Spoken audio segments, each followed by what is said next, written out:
ये बिहार के मुख्यमंत्री नीतीश कुमार के 2 दिनों के ट्वीट हैं, जिनमें उन्होंने दिलीप कुमार को श्रद्धांजलि दी, कांग्रेस के वरिष्ठ नेता वीरभद्र सिंह को श्रद्धांजलि दी, यहां तक कि बाढ़ प्रभावित जिले के दौरे की जानकारी भी दी। लेकिन नीतीश कुमार ने बुधवार को मोदी कैबिनेट के विस्तार को लेकर एक ट्वीट तक नहीं किया। यहां तक कि अपनी ही पार्टी के अध्यक्ष आरसीपी सिंह को कैबिनेट मंत्री बनने पर ट्विटर पर बधाई भी नहीं दी। मैं रामचंद्र प्रसाद सिंह ईश्वर की शपथ लेता हूं।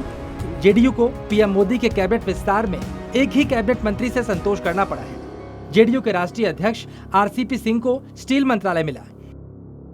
2019 में जब मोदी सरकार के दूसरे कार्यकाल का शपथ ग्रहण था, तब नीतीश ने कैबिनेट में कम जगह मिलने पर मंत्रिमंडल में शामिल होने का ऑफर ठुकरा दिया। अब 25 महीने बाद ऐसा क्या हो गया कि सिर्फ एक ही मंत्री पद से संतोष करना पड़ा।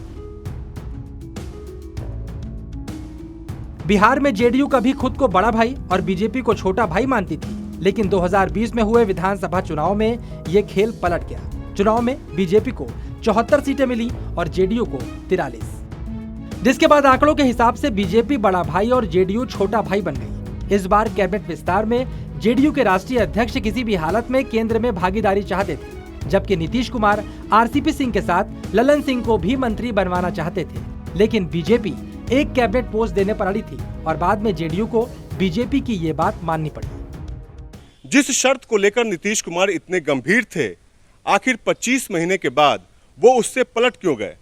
इसका जवाब ये है कि बिहार की राजनीति में अब उनकी भूमिका छोटे भाई की हो गई है और इसके पीछे जिम्मेवार हैं चिराग पासवान। कहा यह जा रहा है कि चिराग बुझाने के चक्कर में इस बार नीतीश कुमार खाली हाथ रह गए। सूत्रों के मुताबिक नीतीश कुमार ये बिल्कुल भी नहीं चाहते थे कि एलजेपी से चिराग पासवान को मोदी कैबिनेट में जगह मिले। इसलिए मोदी सरकार ने रामविलास पासवान के भाई पशुपति कुमार पारस को कैबिनेट मंत्री बनाया। सूत्रों के मुताबिक जेडीयू रेल मंत्रालय मांग रहा था, क्योंकि जब नीतीश रेल मंत्री थे तब आरसीपी सिंह उनके निजी सचिव हुआ करते थे। लेकिन यहाँ भी जेडीयू की नहीं चली और स्टील मंत्रालय हाथ आया।